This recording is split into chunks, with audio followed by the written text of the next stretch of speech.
हमारे पार्टी के राष्ट्रीय अध्यक्ष श्री उपेंद्र कुशवाहा जी का कहना है कि हम लोग रोजगार देंगे, रोजगार के लिए अवसर पैदा करना होगा। अवसर आएगा कैसे?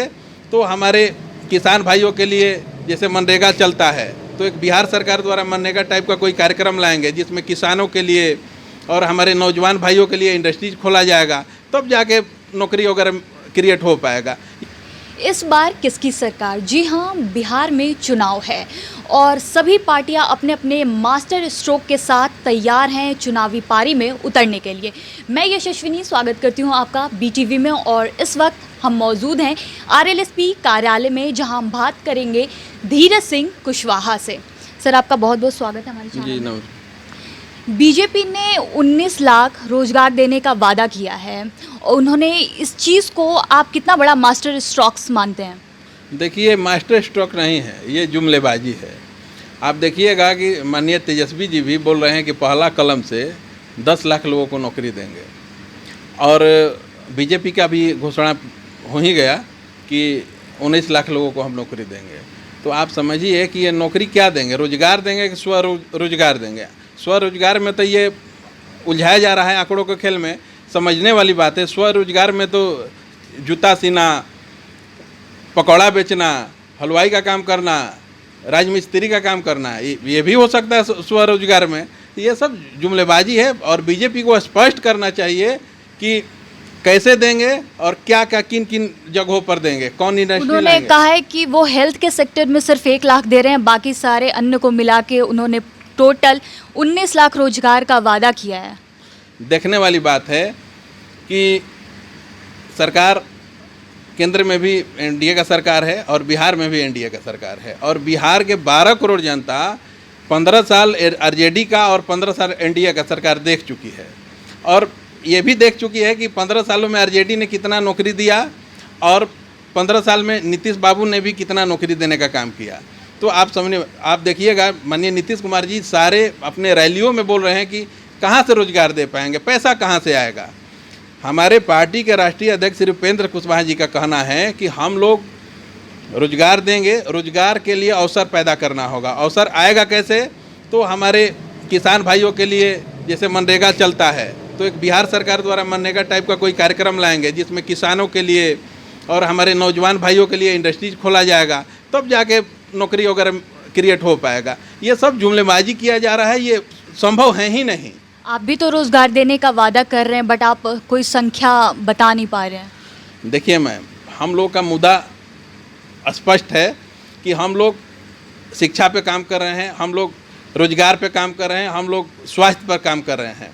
और आप देखी होंगी, जिस समय राष्ट्रीय अध्यक्ष जी HRD मिनिस्टर थे, उस समय उन्होंने केंद्रीय विद्यालय के लिए, नवोदय विद्यालय के लिए कई प्रस्ताव भिजवाए, जो कि बिहार सरकार द्वारा NOC नहीं दिया गया, जिसके चलते बहुत सारा मतभेद हुआ। उसके चलते ये अपने पद का परित्याग कर दिए।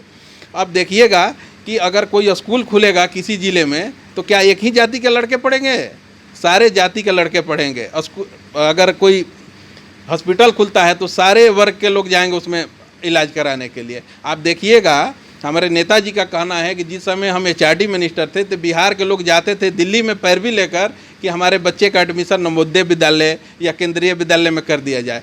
तो नवोदय और केंद्रीय विद्यालय ये दोनों तो सरकारी ही हैं।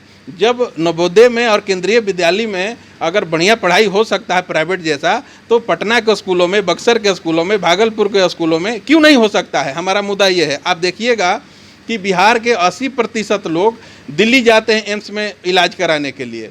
तो देखने वाली बात है कि एम्स भी जो है प्राइवेट सरकारी हॉस्पिटल है।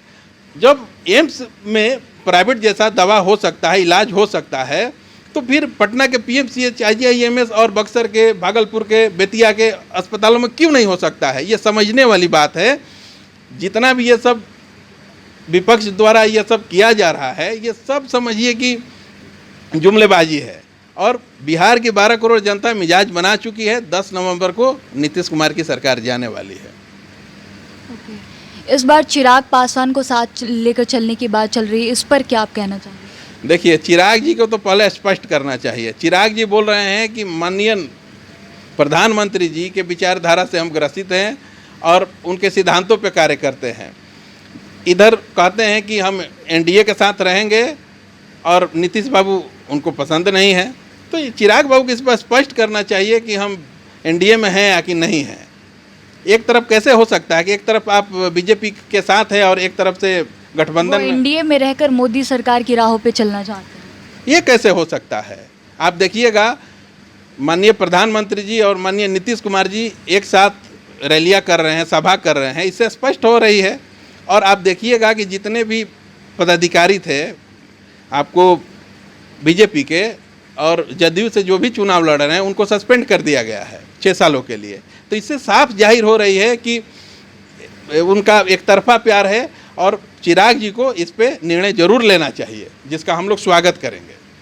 शिवानंद तिवारी ने आप लोगों को वोट कटवा कहा। उन्होंने बोला कि आरएलएसपी ये सब कोई पार्टी नहीं है।